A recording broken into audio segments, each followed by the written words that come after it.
Bonsoir les gens. Je fais des tests d'éclairage, on va voir ce que ça donne. Ce soir, je voudrais vous parler d'un, d'une histoire de lapin. Parce que j'aime bien les lapins. Et j'en ai eu deux. Et je trouve que c'est des êtres adorables. Et je vais vous la présenter comme ça. Alors voilà, imaginez que vous ayez très grand jardin où vous puissiez produire toutes sortes de légumes, de verdure, des carottes, etc. Et que vous ayez des clapiers à lapins avec beaucoup de lapins. Bien.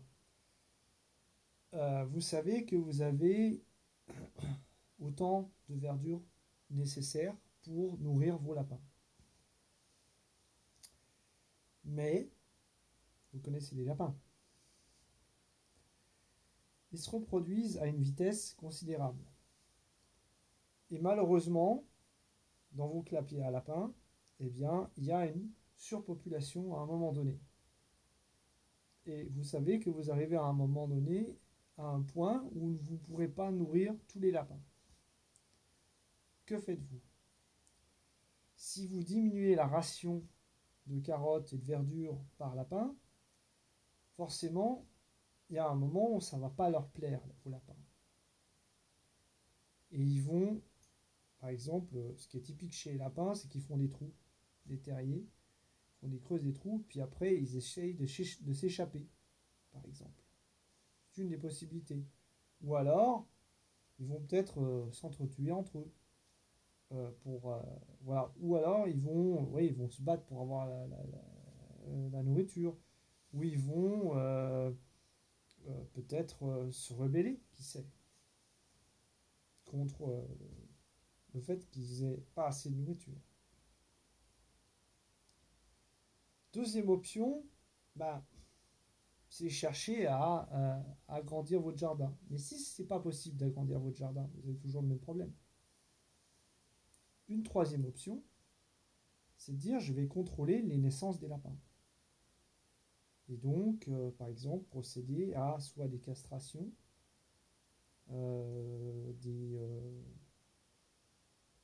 stérilisations, ou alors, par exemple, de séparer les lapins de façon à ce qu'il y ait moins de naissances. Et vous allez commencer peut-être à sélectionner les lapins que vous aurez envie d'avoir pour les générations futures.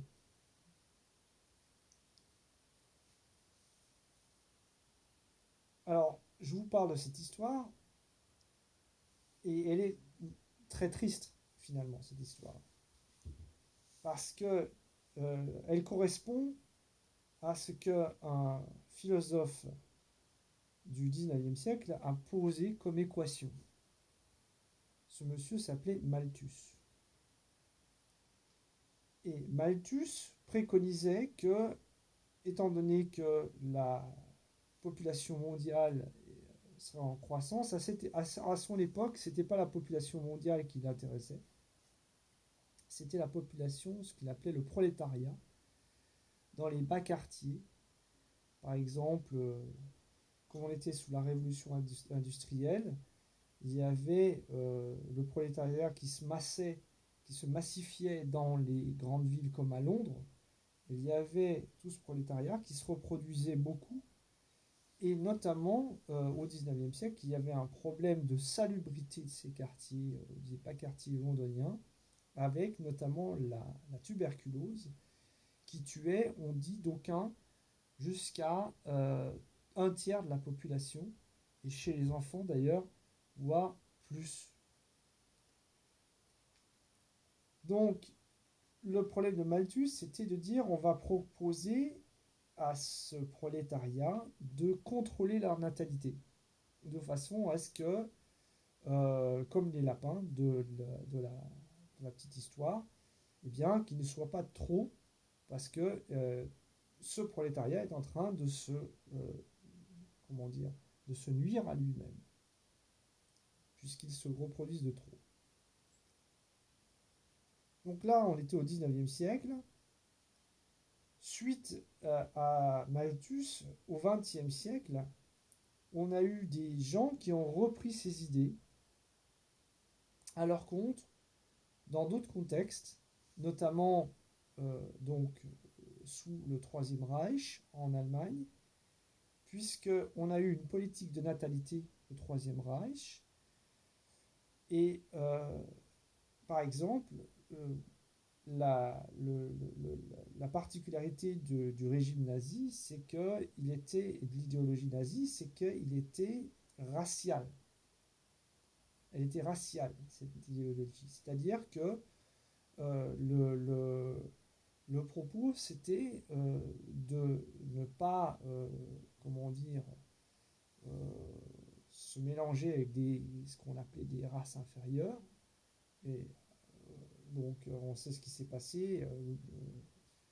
Inciter les races inférieures à partir à l'extérieur ou voir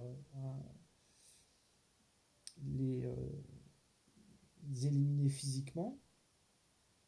Et puis la race dite supérieure aryenne, tout ça c'est une invention, ça c'est parti d'une dame qui s'appelait Madame Blavatsky, qui était une espèce de personne illuminée, une grande spirit, etc. Et à la fin du 19e siècle, et elle est partie sur ce mythe de la race aryenne en disant voilà, c'est ces grands blonds, etc., nordiques, c'est cela qu'il faut reproduire. Et on a fait de l'eugénisme, c'est ce qu'on appelle du néo-malthusianisme. C'est-à-dire qu'on est allé chercher, il y avait un programme qui était dirigé par le Reichsführer de la SS allemande, qui était M.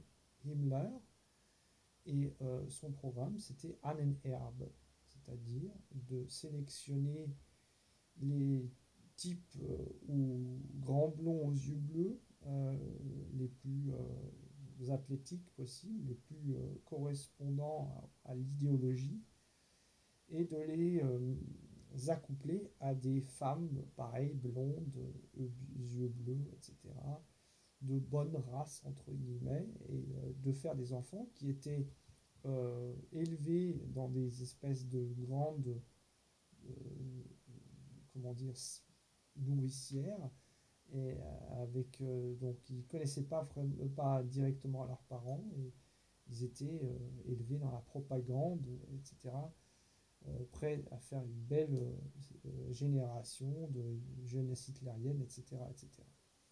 Voilà.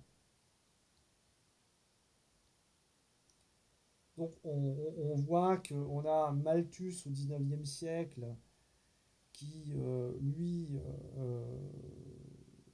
n'est est principalement préoccupé par le mauvais état social et de santé de ce prolétariat londonien anglais qui, issu de la révolution industrielle, s'est massifié dans les villes et se nuit à lui-même par un taux de reproduction trop important. Ensuite, on a les dérives néo-malthusianistes du XXe siècle avec des tentatives d'eugénisme, la plus connue étant celle qui s'est produite en Allemagne, mais il y en a eu d'autres. Il y en a eu d'autres, des programmes comme cela. Et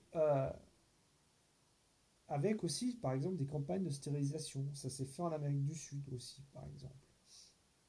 Si je vous parle de tout ça, c'est parce que si on vous reprenez ma parabole des lapins, si vous voulez, et que vous vous transposez à la situation actuelle, à l'échelle planétaire, vous vous rendez compte que le jardin en question, c'est notre planète, que les lapins en question, c'est notre humanité, et que notre humanité est en train de se multiplier à un point, on peut le voir sur les courbes démographiques. Reprenez par exemple aussi le Worldometer qui est conçu en fait pour donner des données démographiques dans le monde. Vous allez voir que on a franchi le cap du milliard, c'est il n'y a pas si longtemps que ça. Et on était au lendemain de la Seconde Guerre mondiale, je crois, à quelque chose comme 2 milliards et demi. Et on est passé dans les 30 glorieuses aux 3 milliards. Moi, quand je suis né, on était 4 milliards et demi. Et on a franchi les 6 milliards, je crois, à peu près vers l'an 2000. Et à l'heure actuelle, au train où on va, on est à 7 milliards 800 millions d'individus. Et le cap des 8 milliards sera passé en 2023. Et les 10 milliards seront peut-être passés d'ici 2050. Voilà l'équation. Et j'en ai déjà parlé dans d'autres vidéos. Le problème, c'est pas tellement la nourriture que l'énergie. Il n'y a pas de ressources d'énergie pour, je vais être, comment dire, caricatural à souhait, pour assurer, alimenter tous les foyers euh, familiaux du monde entier avec une voiture, euh, une télévision ou plusieurs, des portables, des ordinateurs portables, etc. etc. Euh, piscine et jacuzzi. Vous voyez, il n'y a pas ces capacités-là. Vous ne pouvez pas, comment dire, contenter 8 milliards de personnes avec ces capacités-là.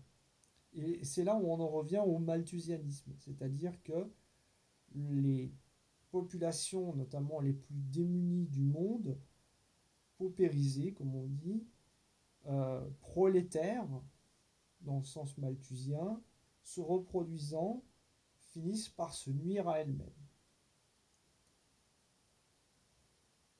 Et si je dis ça, vous voyez un petit peu la dérive qu'il y a derrière, c'est-à-dire qu'on repart vers l'eugénisme. Et là, c'est vraiment toute la question. Mais de quel droit, à quel titre, une personne devrait décider que la vie de un, par exemple, noir africain ou d'un bengalais ou d'un sud-américain serait euh, de moins grande valeur que la vie d'un japonais ou la vie d'un états-unien ou la vie d'un européen, etc. Et l'inverse, euh, et la réciproque est tout autant vrai. C'est toute la problématique. C'est toute la problématique. Et vous voyez, donc, je vous recadre cette idée pour, de cette image, de cette parabole du lapin, enfin, des lapins, des clapiers à lapins, du grand jardin, pour qu'on puisse réaliser la dimension du problème.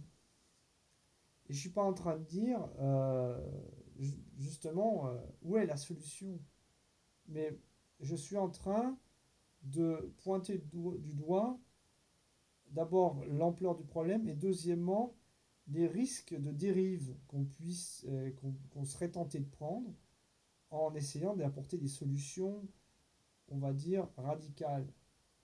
Parce que, par exemple, on peut considérer que ça ne va pas assez vite. Voilà, c'est toute la question qui est là. Et réfléchissons, mettons cela en abîme par rapport à ce que nous vivons, cette fois-ci non pas euh, focalisé aujourd'hui sur cette année spécifiquement, les événements de cette année, etc., mais sur notre époque d'une façon plus large et plus globale. On ne va pas se restreindre à crise du Covid, voilà. Donc d'aucuns partiraient dans des thèses complotistes pour le coup, du style, voilà, c'est organisé par le nouvel ordre mondial pour contrôler les populations mondiales. D'abord, on peut très bien émettre une thèse comme celle-là. Ceci dit, il faut l'étayer. Hein. C'est bien de dire, oui, il y a un nouvel ordre mondial qui veut contrôler les naissances des gens. Mais d'abord et avant tout, euh, il faut étayer cette hypothèse. Et à l'heure actuelle des données, en tant que bayésien, euh, faire le pari sur cette hypothèse me paraît risqué. C'est-à-dire que c'est une explication qui est assez, euh, comment dire, euh, c'est pas que c'est étonnant, mais c'est assez, comment dire, extraordinaire. Et une théorie extraordinaire a besoin de preuves d'autant plus extraordinaires. Donc, moi, je veux bien qu'on parte sur cette hypothèse, mais à ce moment-là, il faut apporter des preuves, euh, des, des, des observations qui corroborent cette théorie et en quantité importante. Or, bon, si les preuves se résument à dire que oui, nous savons que les grandes élites de ce monde se réunissent une fois par an, et on ne sait pas ce qui se dit, bah c'est une preuve qui n'est pas très très solide. Vous voyez. Euh, on peut bien entendu avoir des soupçons, mais ce n'est pas une preuve des soupçons. Et ça ne tient pas longtemps à l'épreuve justement de la réalité, de l'examen des faits. Euh, donc, on peut être tenté de penser à le grand complot. Mais si c'est un grand complot, et si c'est vraiment, voilà, il faut donc étayer cette thèse absolument avec des preuves, je dirais même qui sont suffisamment irréfutables pour le faire. Et pour l'instant, j'ai pas vu ça.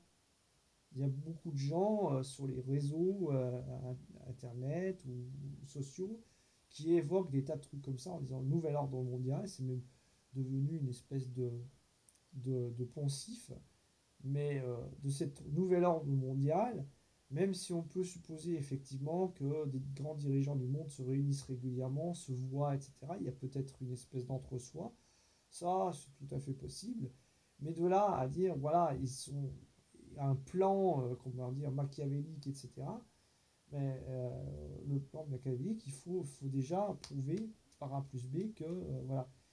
Si par exemple vous avez une crise du Covid qui commence en Chine et où le régime chinois a l'air d'avoir surréagi par rapport à ce truc-là, par rapport au fait que c'est la fabrique du monde et qu'ils ont des tas d'investisseurs, qu'ils n'ont pas envie de voir l'argent des investisseurs partir, moi, cette thèse-là, elle me paraît beaucoup plus crédible.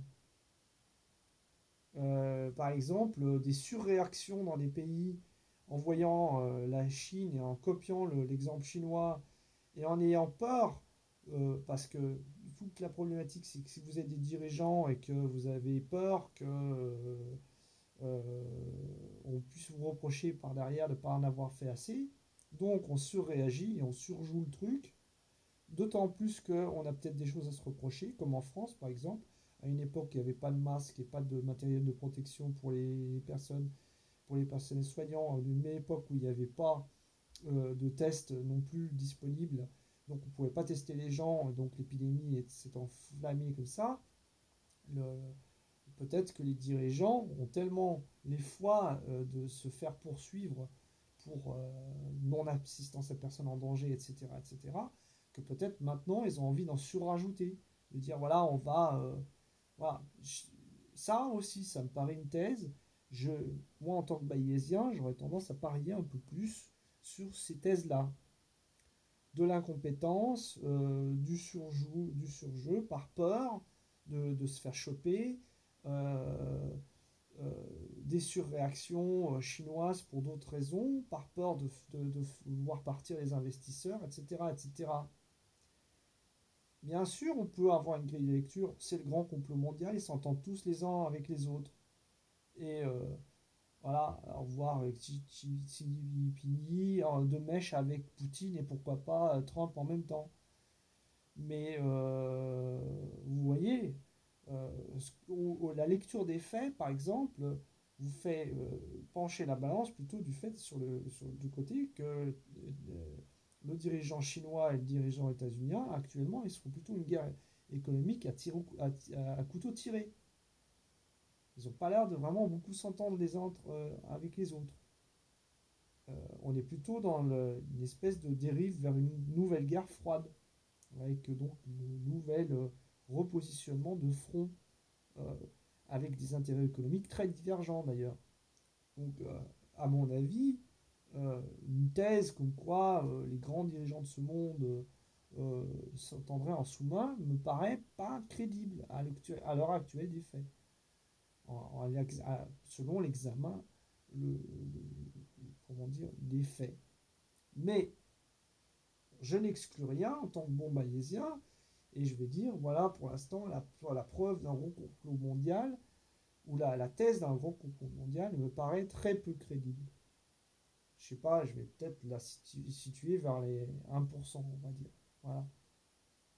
Et bien entendu, si on vient avec des arguments et des faits qui vont pouvoir comment dire, faire changer mon opinion, je suis ouvert à ça.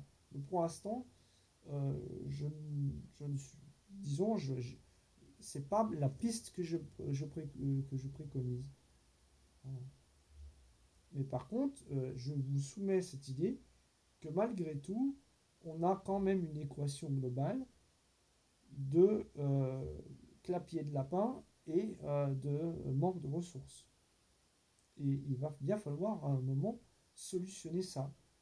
Et encore une fois, le gros souci, c'est de ne pas tomber dans des dérives qui, pour le coup, seraient vraiment très dangereuses. C'est-à-dire, par exemple, et ça s'est déjà produit par le passé, c'est pour ça que la tentation, elle est là, c'est la tentation malthusianiste, ou plutôt néo-malthusianiste, c'est-à-dire eugéniste. Voilà. Donc, pensons à nos petits lapins. Euh, Comme je dis, j'adore ces petits animaux. Et en plus, ce qu'il y a de vraiment formidable chez les lapins, c'est qu'il y en a de toutes sortes. Il y en a des tout petits. Hein. J'en avais une petite comme ça, qui avait des yeux verrons d'ailleurs. Elle était magnifique. On l'a appelée Floumi, ça veut dire en allemand, ça veut dire la petite balle qui rebondit de partout parce qu'elle sautait de partout. Et on en avait un qui était noir, voilà. Il y a des lapins avec des oreilles de bélier, il y a des lapins qui sont gros comme ça, il y a des lapins qui sont tout petits, il y a des lapins qui sont, vous voyez, tout blancs, etc. Et ben, c'est la diversité des lapins qui, qui en fait que c'est une espèce très intéressante. Voilà. Donc, moi, je suis plutôt pour la diversité et plutôt contre l'idée de l'eugénisme, vous voyez. Donc, il faudrait peut-être trouver des solutions de façon à ce que tous ces lapins puissent s'entendre entre eux et suffisamment, et, mais pas qu'ils aient non plus en surabondance. Donc, trouver le juste milieu. Ça va pas être facile tout ça. Hein. Bon, euh, un lapin se gratterait avec la patte arrière. Voilà, je vais pas le montrer là parce que. Bon, bien, c'est assez de plaisanterie. Euh, Peut-être que vous avez des idées vous-même, et c'est très bien comme ça d'ailleurs. Euh, Moi, enfin, vous voyez, hein, c'est un petit peu maintenant, je vais un peu dans ce sens-là, je vous lance des pistes.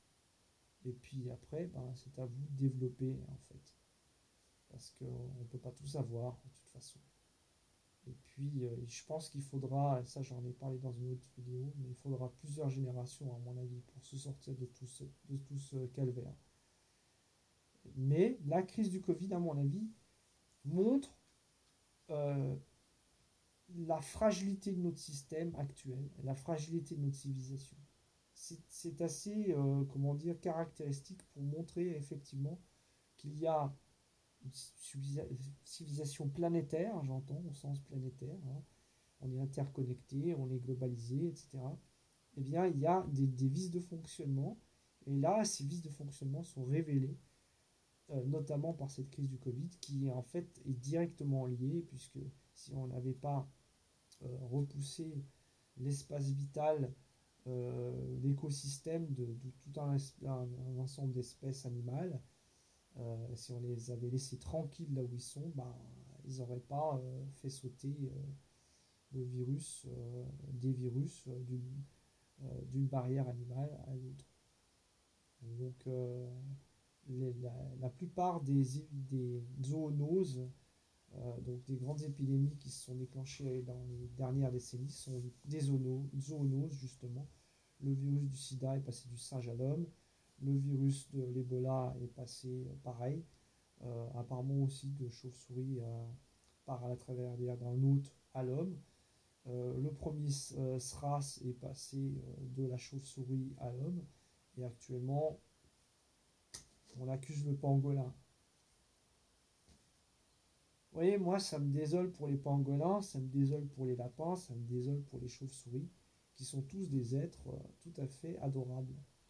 Et les êtres humains, s'ils se donnaient un petit peu de la peine, eh bien, ils seraient aussi adorables que ces espèces-là. Mais pour cela, il faudrait qu'on se donne un petit peu euh, de la bonne volonté. Il y a un titre, un livre qui s'appelle Quelques hommes de bonne volonté. Et voilà, j'y pense souvent. Il faudrait quelques hommes de bonne volonté. C'est égal de savoir si c'est des populistes ou je sais pas moi, des gens qui fument le cigare ou des gens qui roulent à bicyclette. Je m'en tape le coquillard. Ce qui serait vraiment intéressant d'avoir sur cette planète, c'est des hommes de bonne volonté, des hommes et des femmes de bonne volonté, comme le Mahatma Gandhi, comme Krishnamurti, comme il y a plein d'exemples, hein. Mère Teresa, par exemple, et bon, ou le docteur Schweitzer, etc., etc. On trouvera, de toute façon, des personnalités comme ça se dégageront. Hein. Faut pas se faire de soucis. Hein. Euh, Ce sont les crises qui révèlent des hommes. Winston Churchill, avant la Seconde Guerre mondiale, était détesté par la plupart de ses compatriotes parce que c'était un homme avec une poigne de fer qui faisait briser les grèves et il n'était pas tendre du tout. Et puis est arrivée la bataille d'Angleterre. Euh, Göring, avec ses Stuka, pas très prudent, mais bon, très impétueux.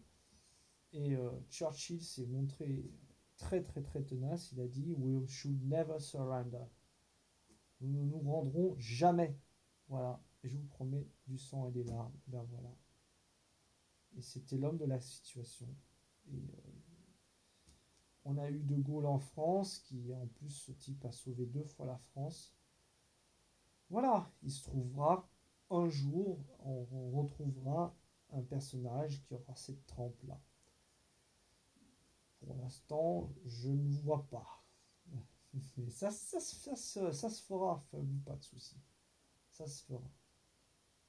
Il faut laisser le temps au temps.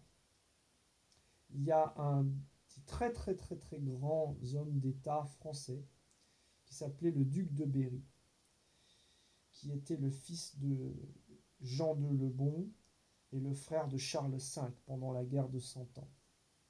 Et le duc de Berry est parti en otage en Angleterre pour remplacer son père, qui avait perdu à Crécy. Et ensuite, à la mort de Charles V, le fils de Charles V, Charles VI, avait une défaillance psychiatrique, on va dire. Et c'est entre autres le duc de Berry avec ses autres frères, avec le duc d'Anjou et le duc de Bourgogne, qui ont régné en France, qui ont maintenu l'État français en, en mesure de fonctionner. Et sa devise au duc de Berry, c'était le temps viendra. Voilà. Et le temps viendra. Alors là, je suis en train de mettre en connexion ces deux pensées. Euh, nos lapins, nos êtres humains, doivent apprendre à peut-être à gérer mieux leurs ressources, première chose. Et le temps viendra pour que des êtres humains qui seront à la hauteur de, de la, de la situation, eh bien, se préfigureront et seront les personnes du moment. Ils, euh, ils grandiront avec leurs tâches et leurs responsabilités. Bon, j'en ai beaucoup dit. Je vous laisse méditer sur tout ça et penser au petit lapin. Bonjour chez vous.